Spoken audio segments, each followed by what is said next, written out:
عليه توكلت وهو رب العرش العظيم. اللهم صل علی سیدنا محمد وعلی آل سیدنا محمد وبارک وسلم۔ اللہ کے محبوب علیہ الصلوۃ والسلام ارشاد فرماتے ہیں کہ جب میں معراج پہ گیا تو میری 7ویں آسمان پہ ملاقات سیدنا ابراہیم علیہ السلام سے ہوئی۔ تو میں نے جبریل امین علیہ السلام سے پوچھا کہ یہ بزرگ کون ہیں؟ تو جبریل امین علیہ السلام نے مجھے بتایا کہ یہ سیدنا ابراہیم علیہ السلام ہیں۔ تو میں نے سیدنا ابراہیم علیہ السلام کو جب سلام کیا، میری ملاقات ہوئی، تو جب میں رخصت ہونے لگا، یعنی آگے سفر جو ہے وہ شروع ہونے لگا، جب میں رخصت ہونے لگا تو سیدنا ابراہیم علیہ السلام نے مجھے پیغام دیا کہ اے اللہ کے نبی، اپنی امت کو جا کر میرا سلام بھیج، اپنی امت کو جا کر میرا سلام دینا، میرا سلام پہنچانا، اور اپنی امت کو یہ بات بتانا کہ جنت کی زمین بڑی پاکیزہ ہے اور جنت کا جو میدان ہے یہ چٹیل ہے، اور اس کا جو پانی ہے وہ بڑا شیریں، بڑا میٹھا اور خوشبودار ہے، اور جنت کے اندر یہ جو درخت لگے ہوئے ہیں یہ درخت ہیں سبحان اللہ والحمد للہ ولا الہ الا اللہ واللہ اکبر ولا حول ولا قوت الا باللہ العلی العظیم۔ تو اپنے امتیوں کو کہنا کہ یہ تسبیح کرتے جائیں اور جنت میں درخت لگاتے جائیں۔ تو اللہ والو، ایک تو سیدنا ابراہیم علیہ السلام نے آپ کو مجھ کو سلام بھیجا ہے آپ اللہ کے محبوب علیہ الصلوۃ والسلام کے ذریعے، اور دوسری جو تاکید کی ہے، جو ہمیں تاکید کی ہے وہ کیا ہے کہ اللہ کے نام کی تسبیح کرو، جس کو کلمہ تمجید کہتے ہیں یا عام زبان میں تیسرا کلمہ کہتے ہیں، سبحان اللہ والحمد للہ ولا الہ الا اللہ واللہ اکبر ولا حول ولا قوت الا باللہ العلی العظیم۔ تو یوں جس نے ایک بار یہ کلمہ تمجید پڑھا اس کے لیے جنت میں ایک درخت لگا دیا جائے گا۔ اب یہ آپ کے اوپر ہے، سیدنا ابراہیم علیہ السلام نے جس طرح فرمایا ہے کہ کثرت کے ساتھ زیادہ سے زیادہ پڑھو تاکہ جنت میں زیادہ سے زیادہ تمہارے لیے درخت لگائے جائیں۔ پھر حضور علیہ الصلوۃ والسلام ارشاد فرماتے ہیں کہ معراج کی رات میں نے ایک سمندر کو دیکھا، اس سمندر کی حدود و قیود کا مجھے علم نہیں ہے کہ مشرق کی طرف کتنا ہے، مغرب کی طرف کتنا ہے، شمال اور جنوب کی طرف کتنا ہے۔ تو حضور علیہ الصلوۃ والسلام نے فرمایا کہ اس سمندر کے کنارے میں نے ایک فرشتے کو دیکھا جو پرندہ نما ہے، سبز رنگ کا پرندہ ہے۔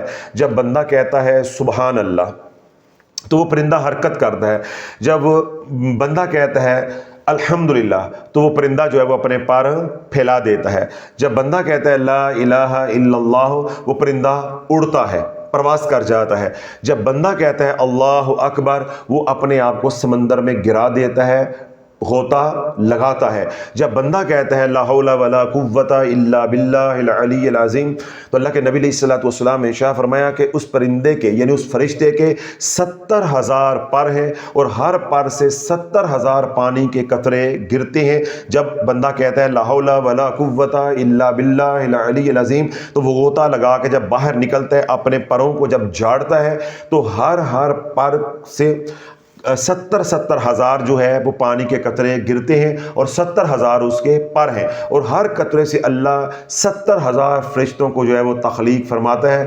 وہ فرشتے جو ہے قیامت تک کے لیے اس بندے کے لیے جس نے پڑھا سبحان اللہ والحمد للہ ولا الہ الا اللہ واللہ اکبر ولا حول ولا قوت الا باللہ العلی العظیم دعائیں بخشش کرتے رہیں گے، مغفرت کی دعائیں کرتے رہیں گے، گناہ تم کرو گے معافیاں فرشتے مانگتے رہیں گے۔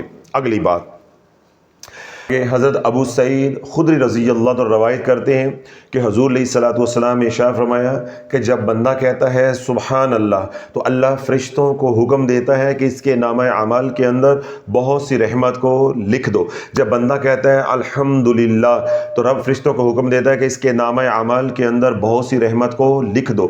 اللہ کے نبی علیہ الصلوۃ والسلام نے ارشاد فرمایا کہ جب بندہ کہتا ہے لا الہ الا اللہ تو رب فرماتا ہے کہ اے فرشتوں اس کے نامہ اعمال کے اندر بہت سی ڈھیر ساری رحمت کو لکھ دو۔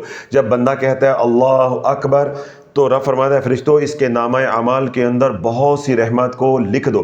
پھر حضور علیہ الصلوۃ والسلام نے ارشاد فرمایا کہ سبحان اللہ والحمد للہ ولا الہ الا اللہ واللہ اکبر ولا حول ولا قوت الا باللہ العلی العظیم۔ جس نے پڑھا رب فرشتوں کو مخاطب کر کے ارشاد فرماتا ہے کہ فرشتوں گواہ ہو جو میرا بندہ مطیع ہو گیا ہے، فرما بردار ہو گیا ہے، میں نے اس کے سارے گناہوں کو معاف کر دیا ہے۔ مجھے پرواہ نہیں ہے کہ اس کے گناہ سمندر کی جھاگ کے برابر ہوں، درختوں کے پتوں کے برابر ہوں، ریت کے ذروں کے برابر ہوں یا پانی کے قطروں کے برابر ہوں، مجھے پرواہ نہیں ہے، میں نے سارے گناہ معاف کر دیے ہیں۔ جس نے ایک بار پڑھا سبحان اللہ والحمد للہ ولا الہ الا اللہ واللہ اکبر ولا حول ولا قوت الا باللہ العلی العظیم۔ اللہ کے نبی علیہ الصلوۃ والسلام نے ارشاد فرمایا کہ میں نے، توجہ رکھیے گا آخری بات ہے، میں نے اور کسی نبی نے اس سے بڑھ کر اچھی تسبیح نہیں کی، اور وہ تسبیح ہے سبحان اللہ والحمد للہ ولا الہ الا اللہ واللہ اکبر ولا حول ولا قوت الا باللہ العلی العظیم۔ یعنی حضور علیہ الصلوۃ والسلام اس بات کو کھول رہے ہیں، اس مضمون کو کھول رہے ہیں کہ جب تم تسبیح کرنے لگو تو تمہیں اشکال پیدا ہو کہ کون سی تسبیح کرنی ہے، کون سی افضل ہے یا کس کا ثواب زیادہ ہے، تو یہ مضمون بھی اللہ کے نبی علیہ الصلوۃ والسلام نے ہمیں بتا دیا ہے کہ سب سے افضل تسبیح جو میں نے کی ہے یا سابقہ انبیاء علیہ السلام نے کی ہے وہ ہے سبحان اللہ والحمد للہ ولا الہ الا اللہ واللہ اکبر ولا حول ولا قوت الا باللہ العلی العظیم۔ اس سے افضل کوئی تسبیح نہیں ہے۔ آج لوگ یہی سوال کرتے ہیں کہ کون سی تسبیح کریں، تو ہر لونڈا لپاڑا یوٹیوبر جو ہے کسی کو کچھ بتا رہا ہے، کوئی اسم اعظم بتائے جا رہا ہے، ہر بندے نے اپنی دکانداری جو ہے وہ کھولی ہوئی ہے، اپنی ہٹی بنا کے حضور کی امت کو برباد کر رہے ہیں۔ کوئی کہتا ہے یہ پڑھو تو یہ تسبیح ہو جائے گی، کوئی کہتا ہے یہ پڑھو تو یہ تسبیح ہو جائے گی۔ کسی کو یہ علم نہیں ہے کہ اللہ کے محبوب علیہ الصلوۃ والسلام نے جس کو سب سے زیادہ افضل تسبیح بتایا ہے، تسبیحات تو کئی ہیں لیکن بات ہو رہی ہے کہ جو سب سے افضل تسبیح ہے، جس کا مجھے سب سے زیادہ نفع ہوگا، وہ کون سی ہے؟ وہ اللہ کے نبی خود بتا کر گئے ہیں کہ وہ ہے سبحان اللہ والحمد للہ ولا الہ الا اللہ واللہ اکبر ولا حول ولا قوت الا باللہ العلی العظیم۔ اس سے افضل تسبیح کوئی نہیں ہے۔ اللہ کے نبی خود فرما رہے ہیں نہ میں نے کی ہے اور نہ سابقہ انبیاء علیہ السلام نے کی ہے۔ بس آخری بات دل پہ ذرا ہاتھ رکھ کے،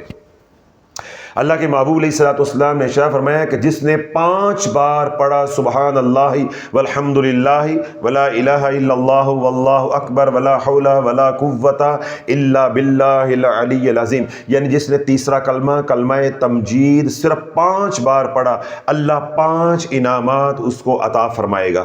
اگر تو لینے ہیں تو کان چ انگلی بھی مار لو کہ اللہ جو ہے کانوں کے ذریعے دل میں اتار دے۔ کیوں؟ پیروں کے جھوٹے وظیفے سن کے، فضائل سن کے ساڈے کان بند نہیں ہوئے، ساڈے کان پکے پے نے۔ بات کانوں کو تک نہیں جاتی، دل تو بڑی دور کی بات ہے۔ دیکھیں نا، یہ پورا ایک بالشت کا فاصلہ ہے تو طے کرنا یہ بڑا مشکل ہے۔ ہمارے تو کانوں تک بات نہیں ٹکراتی، تو ہمارے دلوں میں ہیبت محبت کس کی بیٹھی ہوئی ہے؟ رسالے کی کتابوں کی، جھوٹے وظائف اور من گڑت فضائل کی۔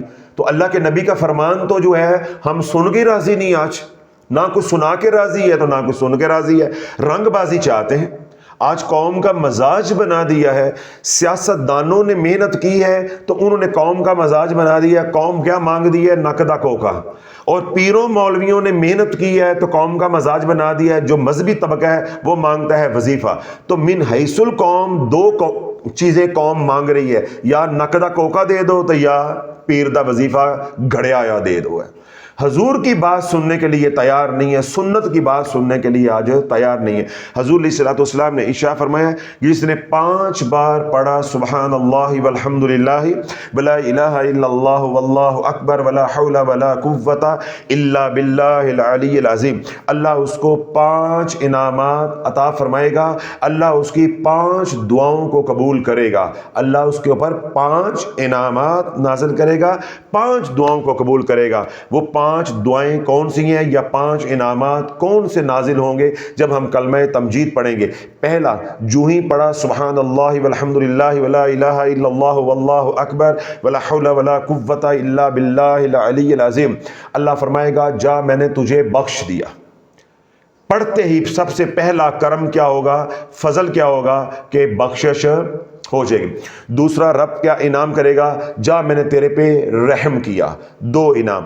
تیسرا، رب کیا فرمائے گا کہ جو تو نے مانگا اللہم ارزقنی، جو تو نے رزق مانگا میں نے تجھے عطا کر دیا۔ اب یہاں میں بات روک رہا ہوں، جب اللہ والو یہ اللہ کے محبوب علیہ الصلوۃ والسلام کا بتایا ہوا عمل کرنا ہے، اس کو زندگی کا اپنے معمولات کا حصہ بنانا ہے، کوئی 5 دعائیں جو آپ کی اٹکی ہوئی ہیں ان کو کاپی پینسل لے کر لکھ لو، اور یہ عمل فقیر کے بتانے پہ، حضور علیہ الصلوۃ والسلام کے ہمارے تک پہنچانے پہ یہ عمل آپ تک پہنچ گیا ہے، یہ کرو۔ ایک ایک کر کے آپ کی ساری دعائیں جو ہے وہ قبول ہوتی جائیں گی۔ پھر کبھی کوئی زندگی میں دعا آ جائے اس کو ذہن میں رکھ کے یہ کلمہ 5 بار پڑھو، اللہ سے مانگو، ابھی ہاتھ چہرے پہ نہیں پھیرو گے، اللہ جولیاں بھر دے گا۔ جب آپ یہاں پہ پہنچو گے تیسری دعا پہ، تو تیسری دعا پہ کیا ہوتی ہے، اللہم ارزقنی، اللہ کے فرمائے گا کہ جو تو نے مانگا، جو ہم نے کاغذ پہ 5 دعائیں لکھی ہوئی ہیں، رب کیا فرمائے گا، جاؤ میں نے تجھے رزق عطا کیا۔ پہلا کیا ہوگا، جب ہم کلمہ پڑھیں گے تو پہلا انعام کیا ملے گا، اللہ فرمائے گا جا میں نے تجھے بخش دیا۔ دوسرا، رب کیا فرمائے گا، جا میں نے تیرے پہ رحم کر دیا۔ تیسرا کیا فرمائے گا، جا میں نے تجھے رزق دے دیا۔ تو رزق کی جب بات آئے گی، تیسرا انعام، وہاں پہ آپ نے اپنی دعاؤں کو ذہن میں رکھنا ہے یا کاغذ پہ لکھ کے اپنے سامنے رکھنا ہے جب یہ عمل کرنا ہے۔ اور چوتھی دعا کیا ہوگی، رب فرمائے گا جا میں نے تجھے ہدایت دے دی، جا تجھے میں نے ہدایت دے دی۔ اور 5واں اور آخری انعام کیا ہوگا، جا میں نے تجھے عافیت بھی دے دی۔ تو اللہ بولو یہ 5 دفعہ کلمہ پڑھو گے تو اتنے بڑے بڑے 5 انعامات آپ کو ملیں گے، بما آپ کی 5 دعائیں بھی قبول ہوں گی۔ جب آپ کہو گے اللہم ارزقنی، یا اردو میں کہتے ہو، ذہن میں دعائیں رکھ کے کہتے ہو، کاغذ پہ لکھ کے رکھ لیتے ہو، 5 اللہ کے فضل ہوں گے، رحمتیں ہوں گی، انعامات ہوں گے، اور 5 دعائیں بھی قبول ہوں گی۔ اب یہ آپ کے اوپر ہے کون سی کروانی ہے، آپ کے کون سے مسائل ہیں، دنیا کے آخرت کے ہیں، یہ آپ نے کرنا ہے۔ نماز کے بعد یہ عمل کرو، ہر نماز کے بعد یہ عمل کرو، صبح و شام یہ عمل کرو، رات سونے سے پہلے یہ عمل کرو، چلتے پھرتے یہ عمل کرو، کوئی تھانہ کچہری ہے وہاں جا رہے ہو تو 5 مرتبہ کلمہ پڑھ کے اللہ سے دعا کرو، اللہ جولیاں بھر دے گا۔ گھر میں کوئی بیمار ہے، 5 مرتبہ تیسرا کلمہ پڑھ کے اللہ سے دعا کرو، اللہ شفائے کاملہ عاجلہ عطا فرما دے گا۔ گھر میں کسی کی ماں بہن بیٹی ہیں، ان کی ڈلیوری ہونے والی ہے، کوئی مریض ہسپتال میں ہے، یہ تیسرا کلمہ 5 بار پڑھ کے اس کے بعد کملی والے پہ درود پڑھ کے اللہ سے مانگو، اللہ عافیت والا معاملہ فرما دے گا۔ اس طرح میں نے کہا کوئی تھانہ کچہری ہے وہاں جانا ہے، کوئی تاریخ ہے تو تیسرا کلمہ 5 بار پڑھو، کملی والے پہ درود پڑھ کے اللہ سے مانگو، اللہ آسانی فرما دے گا۔ قرض میں پھنسے ہیں، بیٹیوں کے رشتے نہیں ہو رہے، جادو کا مسئلہ ہے، 5 بار یہ کلمہ پڑھو، 1 بار کملی والے پہ درود پڑھ کے اللہ سے دعا مانگو، پانی پہ دم کر کے وہ پانی پیو، مریض ہے تو مریض کو پلاؤ، جادو ہے تو جادو ٹوٹ جائے گا، نظر بد ہے تو نظر بد کا اثر زائل ہو جائے گا، اور جو کلمہ پڑھ کے پانی پلاؤ گے، جو بدنی بیماریاں اللہ اس سے بھی شفائے کاملہ عاجلہ عطا فرما دے گا۔ اسی طرح بچے گھر میں لڑتے ہیں، بچے نافرمان ہیں، گالی گلوچ کرتے ہیں، اس طرح بچے پڑھائی کی طرف توجہ نہیں دیتے یا بچے کند ذہن ہیں، تیسرا کلمہ 5 مرتبہ پڑھ کے اول و آخر 1 بار درود پاک پڑھ کے اللہ سے دعا بھی کرو، جس طرح اللہ کے نبی نے تلقین کیا اس طرح یہ عمل بھی کرو، ساتھ اپنی نیتوں کے اندر، دعاؤں کے اندر بچوں کا مسئلہ بھی رکھ لو۔ انشاءاللہ بچوں کو وہ دم بھی کرو، دعا بھی کرو، اور ساتھ پانی پہ دم کر کے وہ پانی پلا دو۔ اگر بادام ہیں ان کے اوپر پڑھ کے دے دو، بچے خوشی سے کھا لیتے ہیں، نہیں تو دن میں 1 بار 2 بار یہ پانی مائیں جو ہے وہ پلا دیں، انشاءاللہ جو کند ذہن کا مسئلہ ہے وہ حل ہو جائے گا۔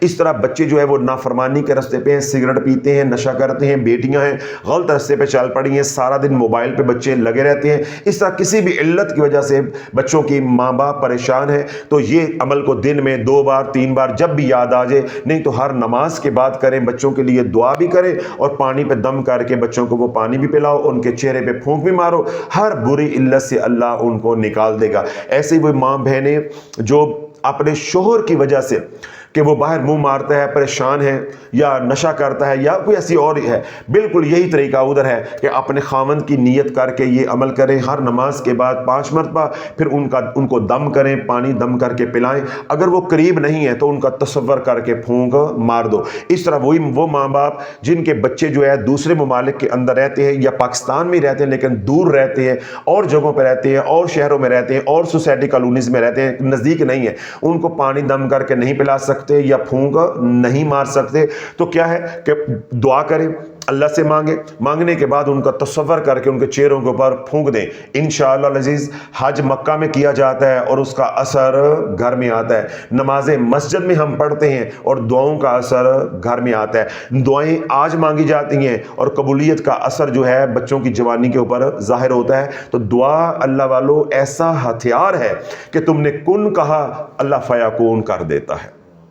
سمجھ آگئی؟ تو میں بار بار یہ سمجھاتا ہوں کہ اللہ کے ساتھ جو تعلق ہے وہ وظیفوں والا نہیں، اللہ کے ساتھ جو تعلق ہے وہ دعاؤں والا مضبوط کریں۔ تو چھوٹا سا عمل میں نے بتایا، کوئی ریاضت نہیں ہے، کوئی کچھ نہیں ہے، اور نماز کے بعد تو ویسے وضو ہوتا ہی ہے، اور اگر آگے پیچھے یہ عمل کرنا پڑ جائے کوئی وضو کی شرط نہیں ہے، کوئی کڑا نہیں ہے، کوئی عصر بد نہیں ہے، کوئی رجت نہیں ہے۔ پھر آخری بات پوچھ لوں، یہ سودا لینا ہے یا رسالہ لینا ہے؟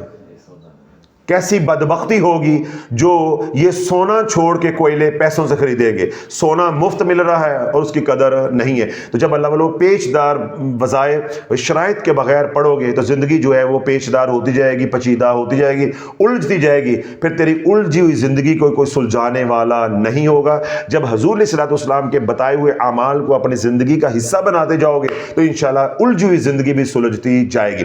آخری بات یہ ہے کہ عرش چینل پہ وہ تمام حضرات جو سنتے ہیں اعمال، بنیادی بات آپ نے ذہن میں ایک رکھنی ہے، چاہے آپ ہمارے کسی بھی چینل پہ سنتے ہیں بیانات، تو ہم امت کو یہی شعور دے رہے ہیں کہ ایک وقت میں ایک وظیفہ چلے گا۔ اب مسنون اعمال کا یہ مطلب نہیں ہے کہ جو میرا بیان سنے آپ کے حضرت صاحب اتنا زبردست ہے میں نے تو یہ کرنا ہی کرنا ہے، تو پھر وہی مسئلہ ہو جائے گا کہ آپ دیکھیں جس طرح آج کل رمضان شریف ہے کہ پیاس لگی ہوتی ہے، بھوک لگی ہوتی ہے، اب دسترخوان پہ 15 کھانے لگے ہیں تو آپ سب پہ اوپر ٹوٹ پڑے، سارے اندر ڈال لیں، تو وہ آپ کو نفع دیں گے یا نقصان دیں گے؟ تو بے نہیں، اگر آپ عرش چینل پہ آگے ہیں اور توبہ کر لی کہ آج کے بعد میں نے من گڑت وظائف نہیں کرنے، میں نے مسنون اعمال کرنے ہیں، تو مسنون اعمال کا یہ مطلب نہیں ہے کہ اللہ کے نبی نے جتنے مسنون اعمال بتائے وہ سارے آپ نے کرنے ہیں، اپنی اوقات میں رہنا ہے، اتنا کرو جتنا پچا سکتے ہو۔ تو ہم نے امت کو کیا دیا تصور یا سوچ دی ہے، شعور دے رہے ہیں کہ ایک وقت میں ایک عمل کرو۔ اگر آج آپ نے یہ والا عمل پکڑ لیا ہے تو آپ کو قل هو اللہ احد والا عمل کرنے کی ضرورت نہیں ہے۔ اگر آپ نے قل هو اللہ احد والا عمل پکڑ لیا ہے تو آپ کو یہ تیسرا کلمہ کرنے کی ضرورت نہیں ہے۔ یہ بنیادی بات آپ حضرات نے خود بھی سمجھنی ہے اور امت کو بھی سمجھانی ہے کہ مسنون اعمال کا مطلب یہ نہیں ہے کہ سارے کرنے شروع کر دیں، اتنے ہی کریں گے جتنے ہم سنبھال سکیں۔ اللہ کے نبی علیہ الصلوۃ والسلام کا ارشاد پاک ہے کہ عمل تھوڑا کرو، مسلسل کرو۔ جب مسنون اعمال کرو گے چھوڑو گے رجت ہو کر رہے گی، رجت ہو کے رہے۔ کیوں؟ اللہ کے نبی نے جو شرط عائد کی ہے وہ کیا ہے کہ پہلے سوچ سمجھ کے تھوڑا کرو اور ہمیشہ کرو۔ جب اس شرط کو توڑو گے تو رجت ہو جائے گی۔ شرائط کو توڑنے کا نام ہی تو رجت ہے۔ جس طرح روزے کی شرائط ہے، توڑیں گے تو روزہ ٹوٹ جائے گا، تو جب روزہ ٹوٹ جائے گا تو پھر فدیہ دینا پڑے گا، پھنس جاؤ گے نا۔ یہی بات عملیات کی ہے، یہی بات عملیات۔ آپ نے احرام باندھا، اب احرام کی کیا ہے؟ شرائط ہے۔ اب ان شرائط میں سے کوئی شرط توڑو گے تو پھنس جاؤ گے، بکرا دینا پڑے گا، دم دینا پڑے گا نا۔ ایسے ہی قرآن کی قسم اٹھانے کی شرائط ہے، جھوٹی قسم اٹھا لو گے تو پھنس جاؤ گے، ہر جانا دینا پڑے گا، صدقہ دینا پڑے گا۔ تو اللہ بولے بے نہیں، عملیات کی دنیا میں بھی جب آپ شرائط توڑتے ہیں تو جب اس کا کفارہ ادا نہیں کیا جاتا تو انسان رجت میں پھنس جاتا ہے۔ اب عوام کو معلوم تو نہیں ہوتا کہ میں نے یہ وظیفہ توڑا ہے، عوام تو 25 وظیفے کر رہی ہوتی ہے، اس کو تو یہ بھی نہیں پتا ہوتا کہ میں نے فاؤل کہاں کھیلا ہے، سمجھ آ گئی، میں نے باؤنڈری کہاں جو ہے وہ لگا دی ہے، اس کو تو پتہ ہی کوئی نہیں ہوتا. اس لیے عوام کو ہم موٹی سی بات سمجھاتے ہیں کہ اللہ کے نبی علیہ الصلوۃ والسلام نے جو ایک موٹی سی شرط لگائی ہے کہ عمل تھوڑا کرو، مسلسل کرو. اس لیے مسنون اعمال کا یہ مقصد ہرگز نہیں ہے کہ آپ جس کے بھی فضائل سنو اور وہ شروع کر دو، جس کے بھی فضائل سنو شروع کر دو، پھر چاہے وہ فضائل سچے ہوں حدیث میں جو آئے، چاہے پیروں کے جھوٹے فضائل ہوں. اعمال آپ جو بھی شروع کر دو گے آپ سے سنبھلیں گے نہیں. جب آپ بار بار چھوڑو گے، کرو گے، چاہے وہ مسنون ہو چاہے وہ غیر مسنون ہو، رجت ہو کر رہے گی. تو یہ بنیادی بات آپ نے سمجھنی ہے کہ یہ نہ ہو کہ ہم آپ کو ادھر سے نکال کر ادھر لے کر آئے ہیں تو اب آپ مسنون اعمال کے اندر پھنس جاؤ اور کل آپ یہ روئیں حضرت صاحب چلو وہ تو اعمال غلط تھے، یہ تو مسنون تھے، یہ کیا ہو گیا. تو بھائی ہم نے آپ کو پہلے بات سمجھا دی ہے کہ جاگدے رہنا، ساڑھے تے نہ رہنا، جاگدے رہنا. اتنا کرو، ایک عمل زندگی میں کافی ہے، بس ایک عمل پکڑ لو، مزید اعمال کی ضرورت نہیں ہے. باقی اعمال اللہ کی مخلوق تک پہنچاؤ، جو ضرورت مند ہے ان تک پہنچاؤ، اور ساتھ یہ شعور بھی پہنچاؤ کہ کہیں آپ یہ غلطی نہیں کر رہے، کہیں وہ نہ یہ غلطی کرنا شروع کر دے. تو اللہ سونا مجھے آپ سب کو یہ سمجھ دین کی جو عطا فرمائے. وہ تمام حضرات جنہوں نے دعاؤں کے لیے کہا ہے، اللہ ان کے حق میں ہماری دعاؤں کو قبول منظور فرمائے. اور وہ تمام مسنون اعمال جو امت تک ہم پہنچا رہے ہیں، جن کی وہ ضرورت ہے، جہاں جہاں وہ کرنے ضروری ہیں، اللہ ان تک ان اعمال کو پہنچا دے. اور جو حضرات یہ اعمال کرے اللہ ان کو استقامت عطا فرمائے. جو دکھی اللہ ان کا دکھ دور عطا فرمائے، جو سکھی اللہ ان کے سرخوں میں برکتیں عطا فرمائے. ہسپتالوں میں، گھروں میں، جہاں کہیں بھی لوگ بیمار ہیں، اللہ سب کو شفا کاملہ عاجلہ عطا فرمائے. اور جنہوں نے ہمیں دعاؤں کے لیے کہا ہے، پریشان ہیں، حاجت مند ہیں، اللہ ان کی پریشانیاں دور عطا فرمائے، ان کی حاجتیں اللہ کشائی سے پہلے پوری فرمائے. اور وہ تمام حضرات جو ہمارے لیے محبت بری پیار بری دعائیں کرتے ہیں، اللہ ان کے حق میں ہماری دعاؤں کو قبول منظور فرمائے. جو مانگا اللہ وہ بھی عطا فرمائے، جو نہیں مانگ سکے ہماری ضرورتیں ہیں اللہ بن مانگے عطا فرمائے. سبحان ربک رب العزت عما یصفون وسلام علی المرسلین والحمد للہ رب العالمین.